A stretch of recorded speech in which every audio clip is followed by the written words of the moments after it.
Hello, everybody. We will give you all a minute to get logged in here and whatnot. Hope everyone is doing well.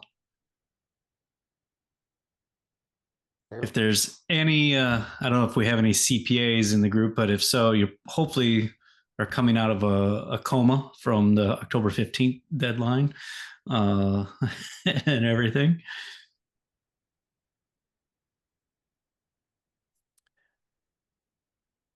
It's like people are still kind of coming in. We'll give it another minute. Do me a favor. I'd love to hear. Just put it in the chat. Um, what class are you like? Are you? I'm assuming if your parents like, is your child class of 2026, 2027, 2028? I'd love to just kind of get a sense of where everybody's at, and that can also that'll help Joe and I maybe focus on a couple things throughout here. Okay.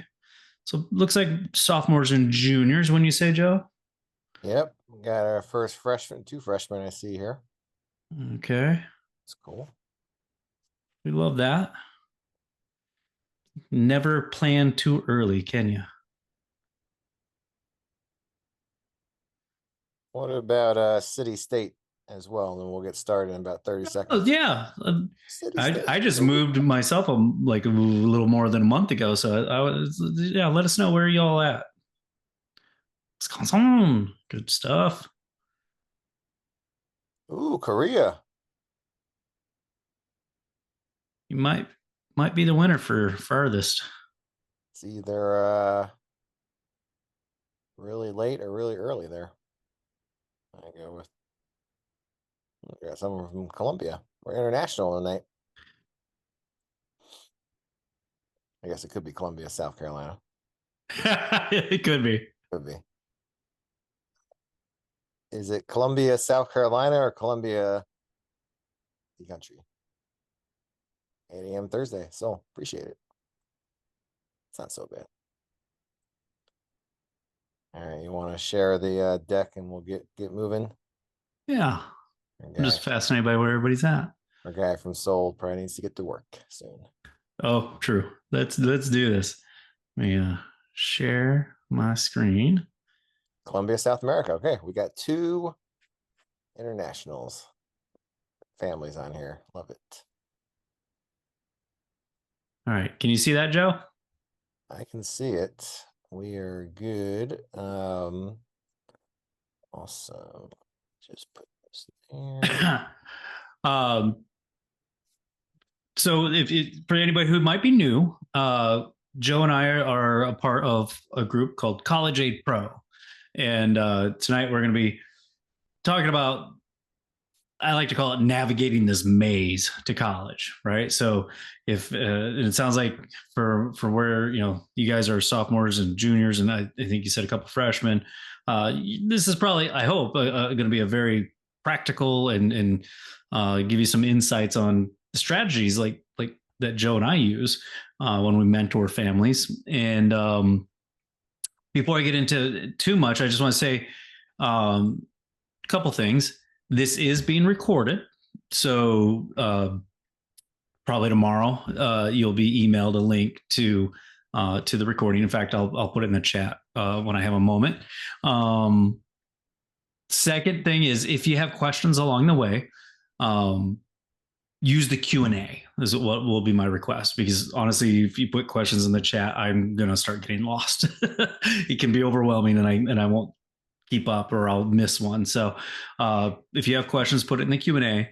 And obviously, if it's a very specific type of a question, or like it requires more details, we might not be able to answer that in this kind of a setting, but we will certainly try to help provide you as much directional guidance as possible in what we're covering tonight. So that said, again, just in case anybody is not familiar with College Aid Pro, we like to say we're on a mission. We're on this mission to help families be smarter shoppers for college.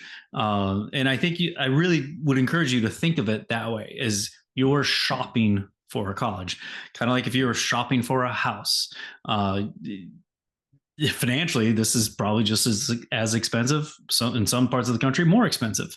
So think of this as you shopping for the school. You know, that I think that will help put you in the right mindset with a lot of things. Um,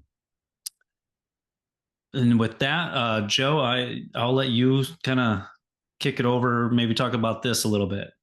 Yeah, of course. And so this is just a small sample of types of questions families ask us every day, and we'll intro ourselves in a second. But College A Pro, we exist to help families with both admissions questions and financial questions. We were built off of helping families understand affordability in college, and obviously a piece of that comes with getting into college and admissions piece here. And we have a team of pros from all over the country who have actively been helping families for the past 20 years. But you can see some of the questions here. Are we looking at the right schools? We didn't save enough. Can we really afford it? If college is going up to $100,000 a year, it's scary. Are we too late? How should we apply? What tests should we use? A lot of questions that go into it, and we're here to hopefully simplify it, hopefully take a little stress your off your plate and answer some questions, give you a good direction as we have underclassmen here. So with that, we will give a really quick background so you know who's talking, and we'll get into it. My name's Joe. I really specialize specifically in college admissions.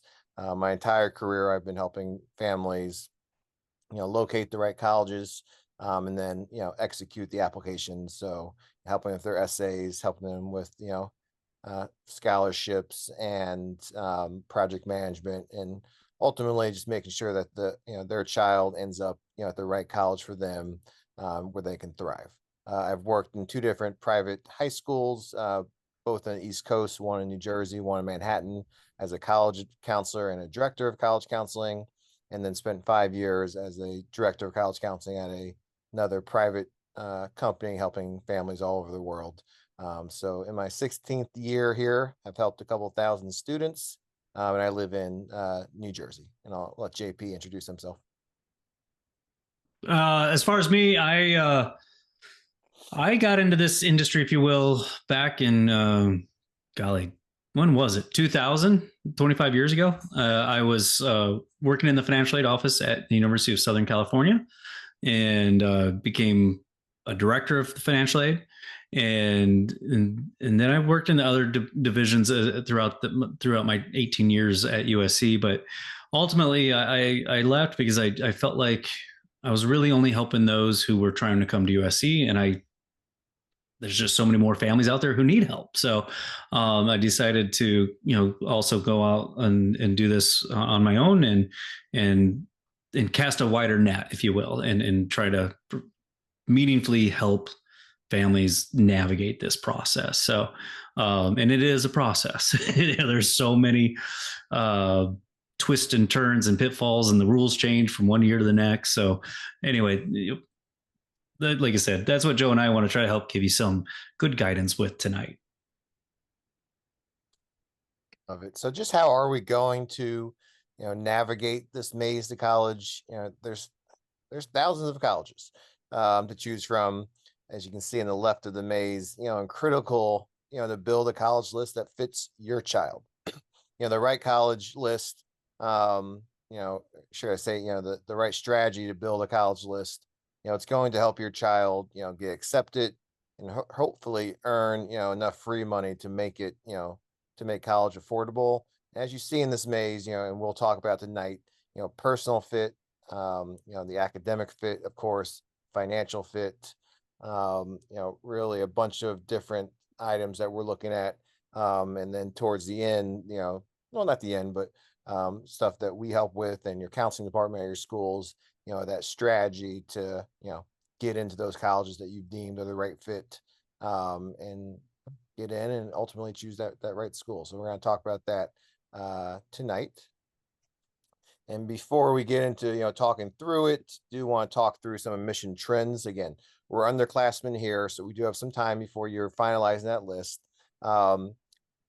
Applications have gone up. And what I mean by that is, more students across the world are applying to more colleges each year. When I started this just 16 years ago, it was 6 to 8 colleges maybe that a student was applying to. When I applied to college, I applied to 4. Now we're seeing more like 10 to 16 in that range. Last year, a 6% rise in the number of students apply via the Common App happened. We saw that, and the Common App is one of the main ways that you can apply to multiple colleges. When you're going through that process, and this affected which schools would ultimately be deemed safeties, targets, maybe reaches, and a lot of students overestimated their chances and fell short with the increased competition. As more students are applying to more colleges, it just then can be tougher to get into those schools that you may have thought were a slam dunk. A couple of specifics for you: NYU applications have increased more than 50% over the last 5 years, placing it as the 5th most applied to college. And then where JP came from, the state of California, those are the other top 4 most popular colleges that you may not even know: UC Irvine, Berkeley, UC San Diego, and the very top of the list, UCLA, which last year received nearly 146,000 applications. So one school, 146,000 applications, and UCLA is just looking to bring in about 11,000 first-year students each year. So it's something to be aware of, something to be cautious about. And unless JP has inside information, I don't see this changing anytime soon.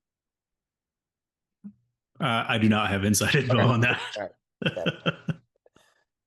And then we'll move on to the next one. So selective majors, and right now it's still sort of various business programs, computer science, engineering. They have far lower admit rates than the colleges themselves, and it's can be, I don't know, a trick or a misconception when you're just Googling, all right, X college admission rate, and it'll tell you the number. That doesn't paint the whole picture. And a lot of times families incorrectly assume that getting into a top major computer science at a public university is easier than getting to maybe an Ivy League school, or schools like Duke. Oftentimes this just isn't true. In reality, some of the most selective academic programs in the country now are in the public flagship schools, and their admit rates are just as low as Ivy's. UCLA computer science admitted fewer than 3% of applicants, and UT Austin's Macomb School of Business, which is incredible, admitted fewer than 10% of its applicants. And if you're out of state of Texas, that odds are even lower than that.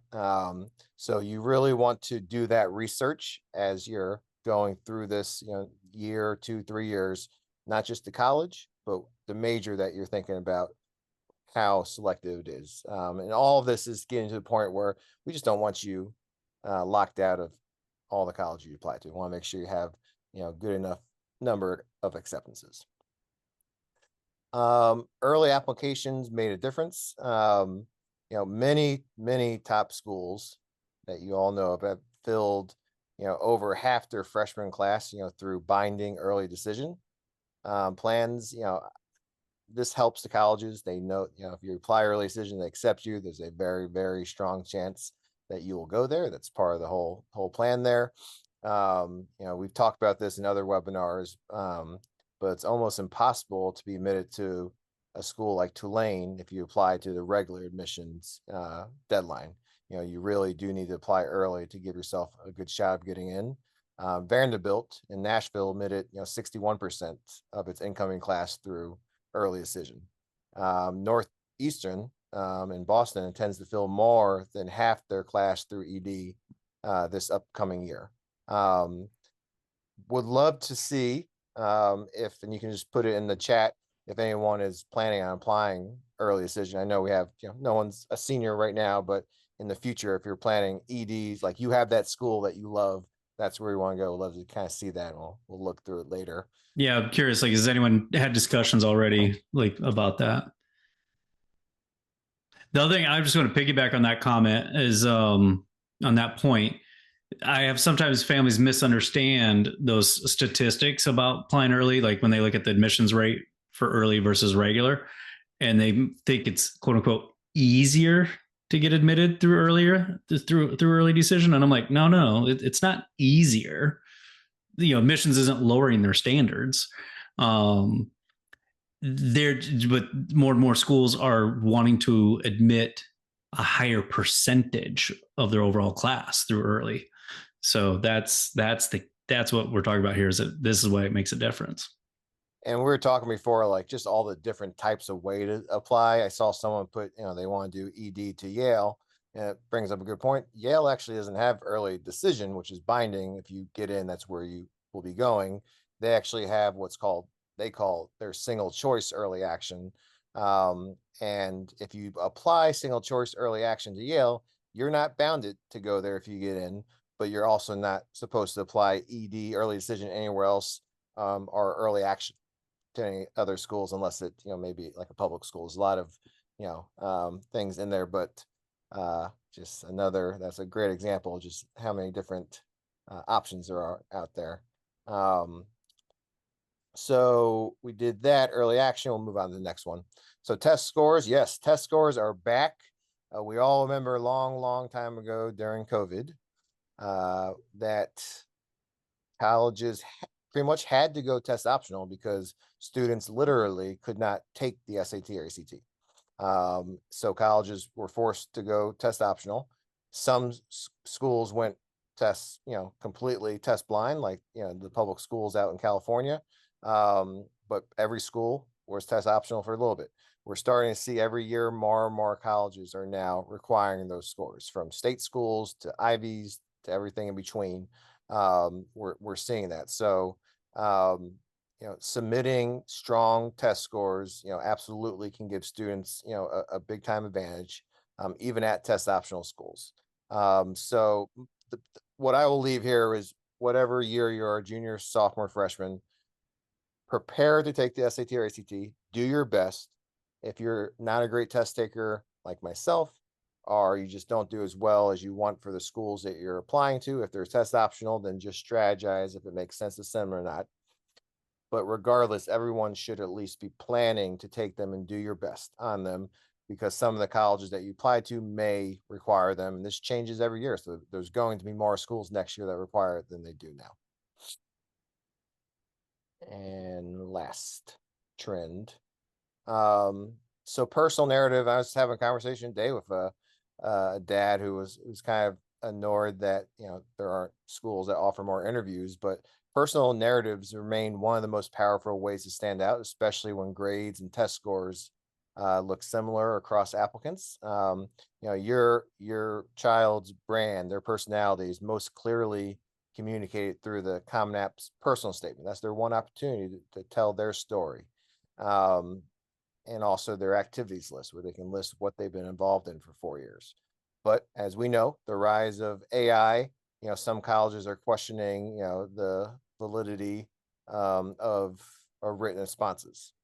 So there's growing speculation that, in the future, maybe some of you on this call, that video submissions or recorded interviews, or, live interviews may become, more common part of the process. So something to look at. But who you are as a individual, your story has always been a big piece of the holistic, approach to college admissions, especially for American universities. And students who can articulate their story clearly across any medium, whether it's a written or, a video, will have a major advantage. So with all this said, as underclassmen, how do you find the best colleges? Who thinks, can anyone pop in the chat? What's the best college in the United States? What is it? JP, you cannot put Iowa State. Sorry. I was about to put it in. Iowa State's great. It's just where JP went. Did my undergrad there. What's the best college in the United States? Can I put in USC? Yes. Okay, I did my grad there. Perfect. What about your school? St. Joe's University. Duke. All right. It depends on your child. Yes. All right. So It there's was a no, trick question, wasn't it? it was a trick question. RISD, I like that. No such thing as the best school. Of course, we all see the rankings and the stats and all that. To us, it doesn't matter. It's the right school for your child. And, you know, what is the right school? We'll talk about that now. All right. So, we like to, have families visualize this funnel. So we're starting at the top of all the colleges in the United States or the world. If you're looking international as well, there's a lot, thousands and thousands of schools. A lot of different ways to go about it. We think it can be best, to really start. Let's start with the academics. And obviously you're going to college to eventually come out, with that, that major and start your career. Do you want finance? Do you want risk management? Talk to the kid today who wanted risk management. Like, all right, that's interesting for a junior in high school, but sure, let's go for it. Risk management. Let's learn more. Do you want a school with a really good pre-law track and connections to, great law schools? Do you want to do co-op for business technology? And maybe you want to look at Stevens Institute in Hoboken, or engineering co-op program at Drexel in Philly. Do you want a 5-year physician assistant direct entry program that Lemoyne and Syracuse has? Do you want to be a veterinarian? You're going to want to look at LIU Post in Long Island or Rowan in New Jersey. Or Iowa State. Or Iowa State. And this is obvious, criteria to us and should be for you when determining whether or not a college is an academic fit. Does it offer the program that you want to potentially study? And after identifying, that major career path, possibility, will you be with your academic peers? Even if you can get into a school that may be, a top school, are you going to be struggling the whole time? You don't want that. You want to be able to thrive academically. And there's, a number of other criteria that we recommend that you try to not overlook, such as the learning environment. Is the college teaching via traditional lectures, or does the college emphasize, experiential learning or project-based learning? Which environment will you excel in? Does the college offer honors programs? What does it take to get into the honors program? What's the advantage of it? What is the student to faculty ratio or the average class size? Are you going to, for the first 2 years, just be one of 400 in lecture halls? Or from day one, will you be one of 20 where the teacher knows your name, professor? Do you need special accommodations? Does the college embrace those students with special needs, or does it offer sort of the bare minimum that you can find on their website? You want to think about all of these things when deciding which colleges are the academic fit. And once we get that, we're going to move on to financial fit. In order to know if you can afford a school, you first have to know, what your budget is. Is it, maybe you don't have a budget? That's great. But most families, will have a budget, and you want to know what it is. The federal government no longer is writing blank checks for you to cash, to pay for college. They're capping loans. Do you know how much you can afford to pay cash for college? What will your monthly payments look like? What can you do? Do you know how much a bank is going to lend you in a personal loan without any collateral? With the passing of the big beautiful bill, this step is no longer something you can skip. You can no longer kick, the can down the road, telling yourself that you're going to figure it out. That's just no longer an option here. It's not being a smart consumer here. And this is something that we can and will help, with you guys at College Aid Pro. So once we have an understanding of that, we're getting our list down. Maybe we're closer to 30, 40 schools, and we want to start thinking about that personal fit. Our kids are always amazed by this. You're only in class in college, usually for like a max of maybe 15 hours a week. So what are you doing the rest of the time? Will you be happy? So when it comes to personal fit criteria, there's a million different things you want to look at, whatever is important to you. But, we want you to research that, try to get on campus, go to the dining hall, walk off of campus, see what's around there. If you want a lot of beautiful trees to sit on and play frisbee with your friends, make sure they have it. You're gonna every website you're gonna go to, you're gonna see they're gonna show a picture of a beautiful tree, but you may go there and find out that's the only tree they have on campus. The rest of it's parking lot. What's the dorming like? What clubs do they have there? Are you going to find your people so you'll be happy for the 4 years that you're there for? And now, hopefully we're at closer to that, 15 or less colleges that you found. And now we're talking admission strategy. So we have our top schools, we'll call it top 10. How do we get in? And we want to ensure that you have, a nice balanced list of reach, target, safety schools. And let me just talk real quickly about, we kind of put it on, describe it as our offensive defense. You go over this slide before that, and I'll finish there, JP, and pass it over to you. Actually, let's go down to the mission strategy. Yeah, perfect. Thank you. So super important here. What does this mean? Selectivity. It will give you sort of straight numbers that you can take down, just so you have, schools that just aren't selected or taking the majority of students. We say that's 80% or more. Please don't take that as a bad school. I said this last time. One of my favorite schools out there is Arizona State University, large public school in Arizona, obviously. They take more than 80%, or accept more than 80% of students that apply, and they're proud of that because they want to bring in students and show that they can, regardless of how well they did in high school, that they will find their passion and get through college, graduate, and move on. It does not mean it's bad. I had a girl that was applying to Ivies that I worked with in Arizona State. She's at their honors program right now and loving it and excelling and saving a lot of money by going there. And they have a lot of resources. Ton. Average selective, 55 to 79%. Selective schools will be in that 35 to 50, 54%, and then very selective under 35% or so. And then you have your most selectives, your Dukes, your Vanderbilts, your Ivies that are 10% are those very competitive programs at larger schools as well. If you are only applying to schools that are very selective, it's going to be potentially a bad news for you, because even for the brightest students, those top 20 schools out there will be reaches for all of them, and you just don't know. And so you want to make sure you have a nice broad range of schools on your list.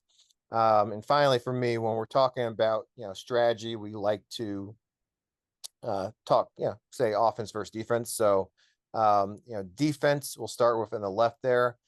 Your defensive strategies are about like the hard measurables. So these are things that you need to just get your foot in the door, to get looked at from the college admissions offices. So GPA, obviously, and colleges are really looking most closely at sophomore, junior year classes and those grades, but also freshmen and the courses that you're taking senior year. And it's not just the GPA, it's not just that grade, but the rigor. Are you challenging yourself? What have you chosen to take over the 4 years in high school? And there are big schools like Penn State that maybe just look at the GPA just because they have way too many people applying. But most colleges out there are looking at the whole picture, the grades that you receive, not just the GPA, and the classes that you've chosen to take. And then and test scores, like we talked about before. And my quick one piece of advice would be, before or early junior year, try to decide which test is right for you, SAT or ACT. Stick to that one, prepare for it, take it 2 or 3 times. Don't get in a position where you're taking both of them 6 or 7 times junior year and the senior year, trying to get a few more points. There are other pieces of this process. Want you to do your best, but don't let it, control you, for 2 years, the SAT or ACT. Class rank can matter a lot. Many schools don't rank, but for those that do, they have obviously big implications. Our families here from Texas, obviously, the state schools there, if you get a certain top 6%, you're automatically admitted. But again, a lot of colleges won't, ask this, and a lot of schools don't actually even tell you that. But for those that you do, it can be important. These are your checklist items, but it's just really the beginning. The offense is your edge. So the offense strategies where, real admissions strategy and scholarships leverage, all that happens. This is how you separate yourself from thousands of other students that may have similar grades and scores. So, demonstrating your interest is all the way to the right. Super important here. Real quick story. Years ago, I had a student, super bright. He applied to 3 colleges. He applied to others, but 3 main ones: Stanford, MIT, and Michigan. The one school he didn't get into for engineering was Michigan. So he got into Stanford, MIT, and Harvard, actually, but not Michigan. I sort of knew why, but I called the admissions office, just kind of asked him, like, yeah, obviously super bright student, perfect scores, all of this, but he didn't go to the visit when we showed up to the school. He didn't email. He never visited our college, which was okay, but he didn't do anything else. And we just had a sense that, he was just applying to us and wouldn't come, and we wanted to protect our yield right there. So regardless of, the schools, if they're on your final list, the last thing you want is them, hearing your name or seeing your application or seeing your name for the first time when you actually apply. They should have other data points from you, whether it's going on their website and filling out a form, going to a visit when they come to your school, emailing your rep, demonstrated interest. If these are your 10 schools on your list, you should let them know that, show them some love earlier on. The activities section, you got a while to go for this, guys. We won't get into, to the weeds here, but, the activities allows the admission counselor to really get a sense of, who you are. What have you spent your time outside the classroom doing? It's honestly not about quantity. You have the ability to write 10 activities. You don't need to do 10. What's the few things that you're super involved in? Letters of recommendation, for our juniors right now, definitely be thinking about this year, because colleges, often will ask for at least 1 teacher. Some will ask for 2 teacher letters of recommendation. It's really good if you can to have a junior year teacher, just because that's the most recent full year, that colleges can get a sense of who you are as a student in the classroom. And then your essay, your essay this is your human moment.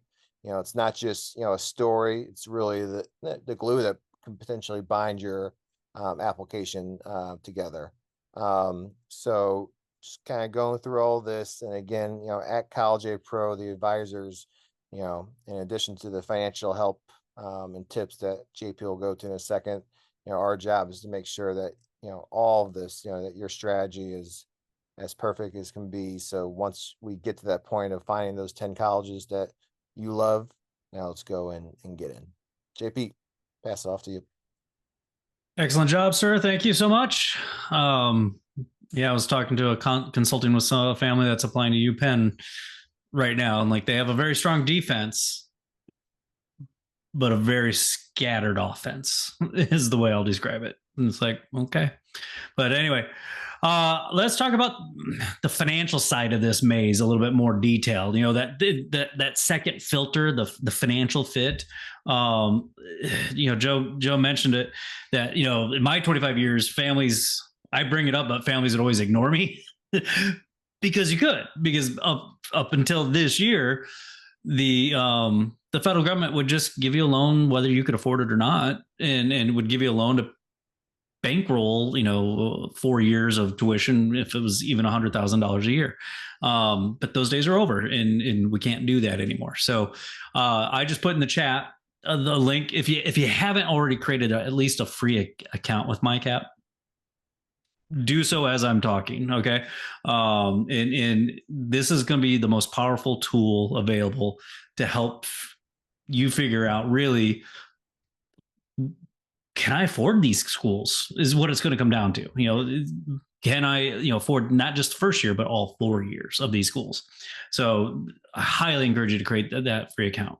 Um, let's just kind of get into a little bit of this. So, well, actually, I'll even just bring this up. If a parent says they're not concerned about paying for college, I'm going to say you're lying. Or you're uber rich, in which case I'm going to say, please adopt me. But the idea here is, let's just be honest and go, this is probably almost every parent's number one concern, financial concern, other than maybe like, can I retire someday? This is usually tops the list of, can I retire someday? And so there's so many ways we can go wrong, and that's why we just need to make sure we have a solid game plan.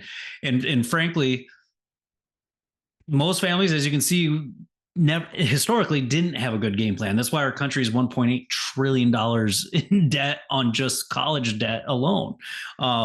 This system is broken. I can't even, as someone who worked in the higher levels of higher education, I could go on for hours and hours about all the kind of the behind the scenes, how colleges operate. But I'll just say, there was a great article in the New York Times. I think it was Ron Lieber who wrote it. I might be wrong on that, on the author, but it was in the New York Times, where one of the analogies, that it was a great analogy that was explained, was, you might think you're playing checkers when it comes to planning for college. What you don't realize is that the colleges are playing chess. It looks like the same board, but it's a very different game. And so most families just don't even realize they're playing the wrong game. And so, again, that's kind of what we try to do, is help you navigate this process. And frankly, why not? Because almost any other big financial area of your life, you probably have an expert helping you. If you're going to buy a house, I just bought a house. I moved to Kansas City. I just, you don't do that without a real estate agent. You don't do that without a mortgage broker. Like, you find out what your budget is. You have someone help you find the homes that fit your budget, et cetera, right? Same thing with college. No one files their taxes by themselves. No one, downloads a blank 1040 and says, I'll read all the rules. If you're a DIYer, you're using, TurboTax or a H&R Block. Or if you want, to make extra certain that you didn't miss something, you hire, like a CPA or something. Even insurance, you don't technically buy that by yourself. You either, even if you do it online, you're having an online bot or something guide you, or you got an agent to help you. Retirement too. Some people try to do it on their own, and that's why America can't retire right now. But same thing goes for college. It's for most families, it's the second most expensive thing you're going to purchase behind your house. And again, depending on the part of the country, and colleges can be more expensive than a house. So you really want to make sure you understand the financial implications of what college is, and can we afford this? So one of the things that I want to talk about, the thing I guess I really want to focus on tonight, is financial aid. Like what is it?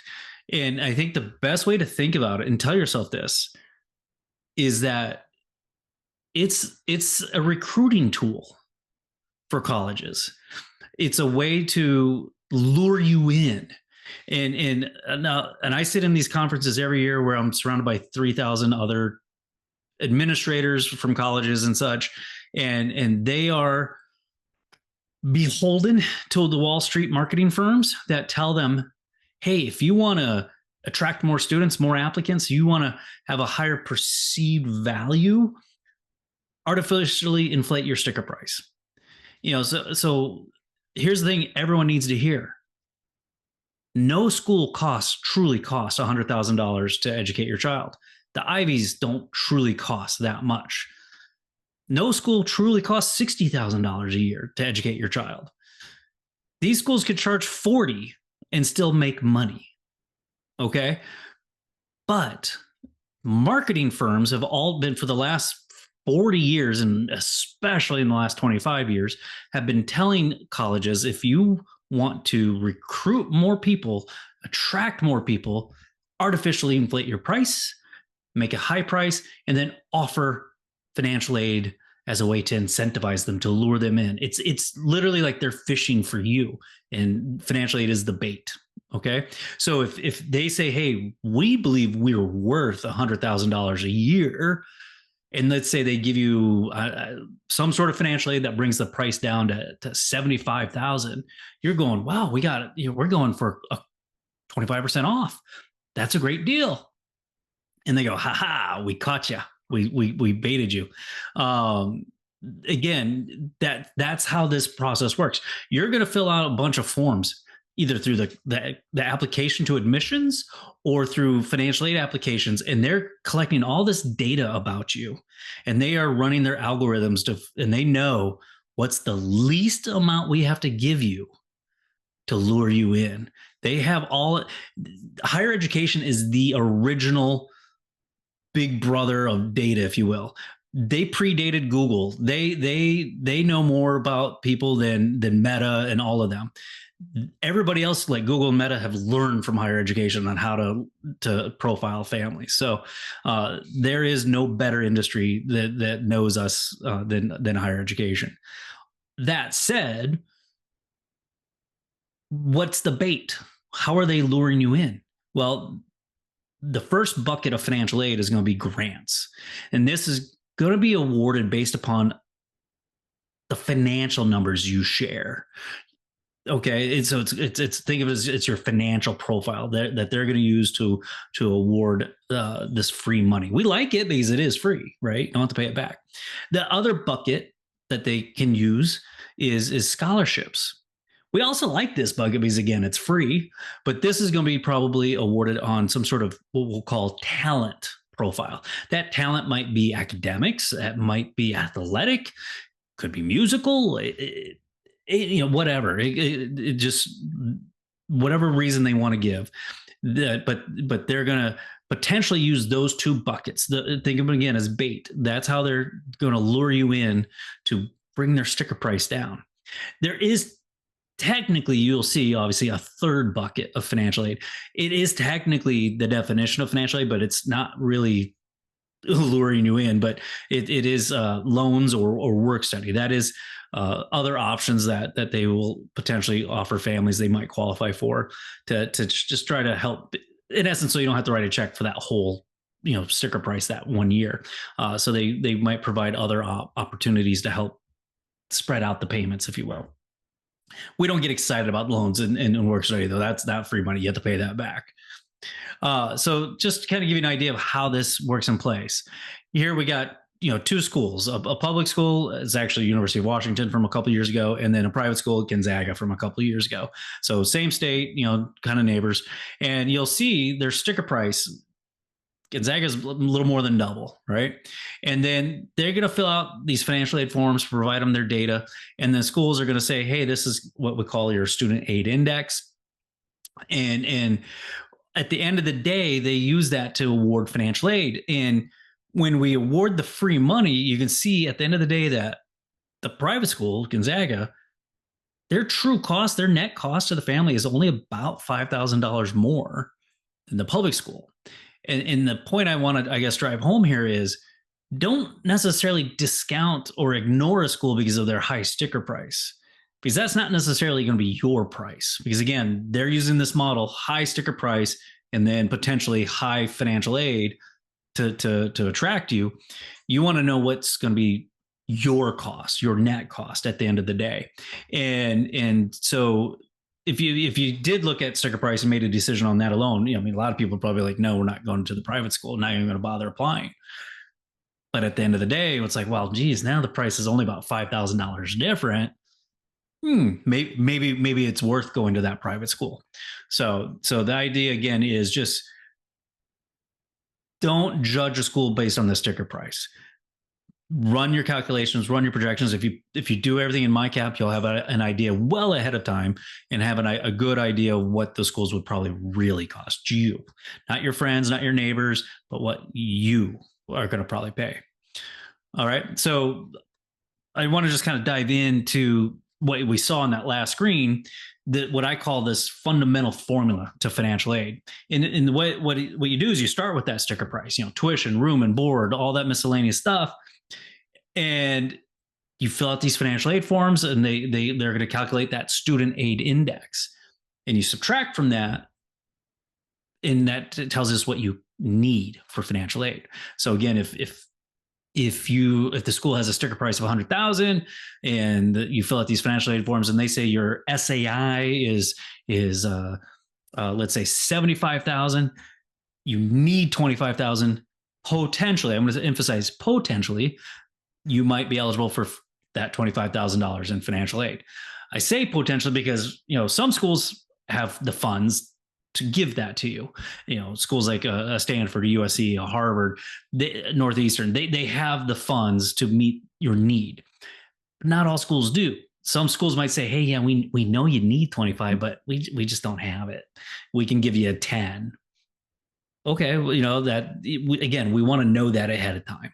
So understand, this is the fundamental formula to financial aid. This is what's driving the how much bait they're going to give you when it comes to awarding any of the grant funds. Okay, so the thing you want to understand is what's behind that SAI calculation, because that's what you want to make sure is as low as possible. And I'll just say what drives that SAI calculation, in the simplest terms, is income and assets. Now, ownership of those income and assets also matters, but income and assets are the basic two factors that are driving your SAI. So when we talk about income, let's talk about first which year. They use what we call prior tax year. So a lot of you, I think, were like class of 2027. They're going to be using your 25 tax returns. For those that said they're class of 28, they're going to be using the 2026 tax return. So it's basically like 2 years behind, right? And so they're going to look at your tax return and they're going to start with line 11, your AGI. Okay. They do subtract out line 20. Well, it depends on the form, 22 or 24, but the taxes you paid, they'll subtract that out. They make a very modest allowance for quote unquote living expenses. And I mean, like poverty guidelines almost for allowance. So like a family of four, I want to say this year it's a protection of about 44,000. That'll be your allowance for living expenses. But after that, whatever that number is, that's what's going to be going in to calculate the SAI. And it can be on a sliding scale, kind of like how our taxes work on a sliding scale, different buckets.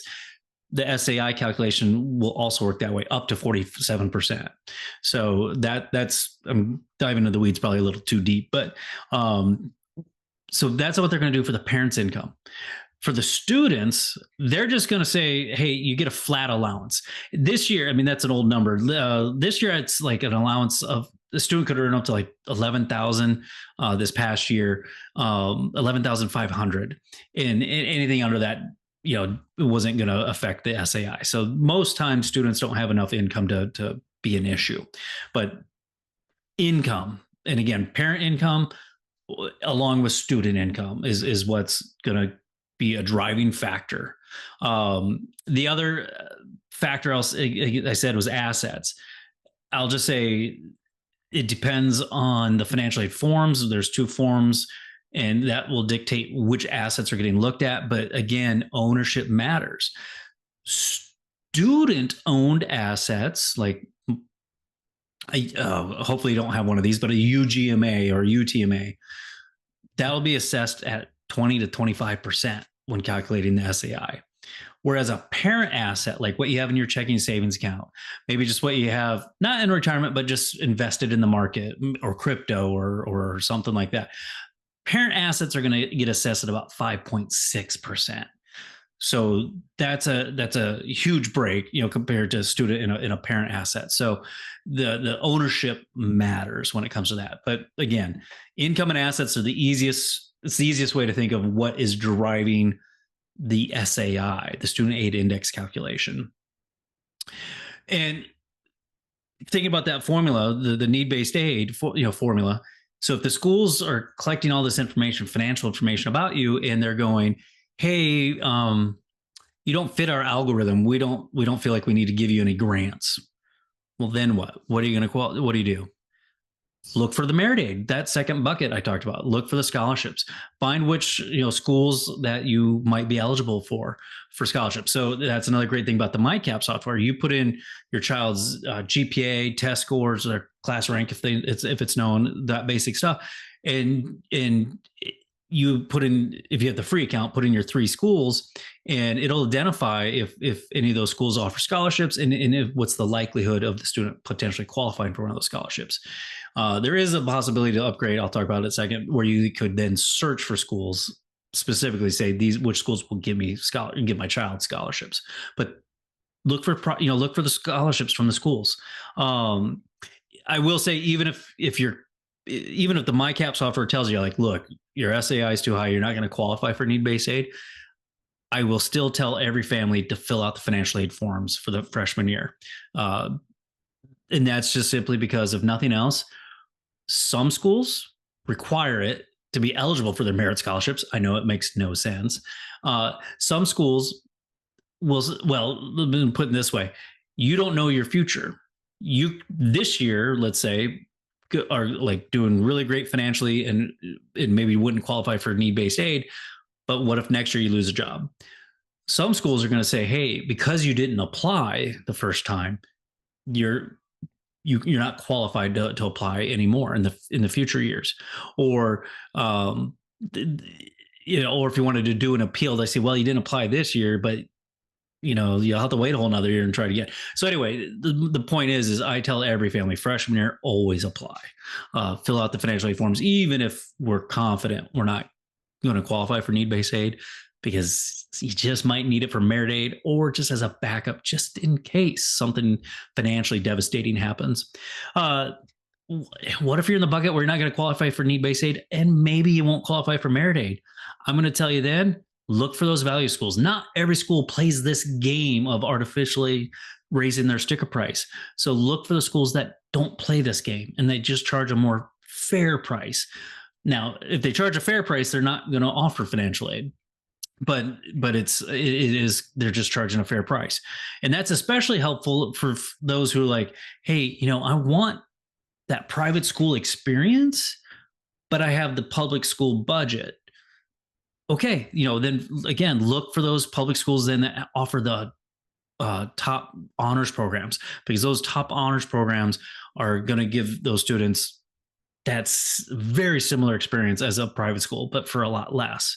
So just a couple thoughts, a couple things to think about strategy wise. I could go on for another whole hour about other ways, but that'll be another webinar sometime. But anyway, what I think I just want to just stress is, we know there's a lot to this maze. There's a lot of pitfalls, but frankly, there is a way to navigate it. There is a way to see success and get through it. And I'll just say it this way: is if you're the DIY type, cool. I'm that way too. I'm the DIY type. I'm the one who watches HGTV and says, let's remodel that kitchen or bathroom, right? So if you want to get quote unquote, YouTube certified, sign up for the premium version of the MyCap software. It's $4.99 a month. And you will have access to all the features and additional data about the schools. And there's will be special sessions for you. Great, do that. But if you're the type that says, hey, when I watch that HGTV show, I'm not the one who goes, let's remodel a kitchen. I'm the one who says, let's hire a contractor to get it done right and all that. We got you too. We got services for that as well. We have a variety of ways to help families, whether it's with admissions or financial aid, or sometimes both, if that's what you want. But if you just want to know, like, hey, we have an advisor who's making sure we're not overpaying for college, making sure we're going to pay the least for college, making sure we are finding the right schools that set my child up for success, working on the admission strategy for those students. That's what Joe and I do. Joe and I do this every day. So I'll just encourage you to book a consult for us and whatnot. Joe, do you have any other thoughts, parting words? I'm going to put some links in the chat. Yeah. And JP is going to put some links in order to do some consults, which we'll talk about in a second. But I would say just you know, prepare, really invest time, but don't let the college admissions process, ruin your relationship with your kids. There'll be stressful conversations, of course, but try to enjoy it. Hopefully your kid only goes to undergrad college once.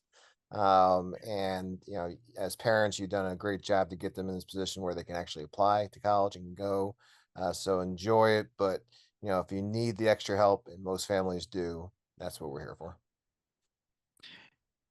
Great. And I just bombarded y'all with in the chats, but basically, again, if you're the DIY type, hey, upgrade to the premium version. That's the smartest play. And then when you run into an actual problem or specific issue, book an hour with us. That's easy. But again, if you're not the DIY type, I'm going to give you two options. One is book a consult, 15 minutes. We kind of review your situation and advise you like, hey, I think the best way we can help you is X, Y, Z, whatever that might look like. The other thing I put this in the chat. I was sent a message just before our when we jumped on, but the College Aid Pro is running, I guess, a discount. So if you're the type that goes, hey, we know we want the help and we'll just let's sign up now. They are offering a $500 discount. I put in the chat that the coupon code, which is Smart List. The thing is, and I believe I have this right, Joe, is it that it expires tonight? Or if you book a consult with us before tonight expire, before the end of the night, and then if you should purchase, they'll still honor that coupon code, I believe. Does that sound right? Oh, you're muted. Yeah, you need to book the console tonight, and then we'll honor the discount. Yep. And again, the coupon code is in the chat there. Smart List was the coupon code for $500 off. But if you'll see the different options and whatnot. So again, if you're the type that goes, hey, we already know we just want help and because maybe this is too complex, or we know we want it done right, or, we want a good advisor through this. Cool, buy the package and get that coupon. But or if you're still on the fence thinking about it, like book a consult, just book it before the night's over, and then we'll you'll still be eligible for that coupon.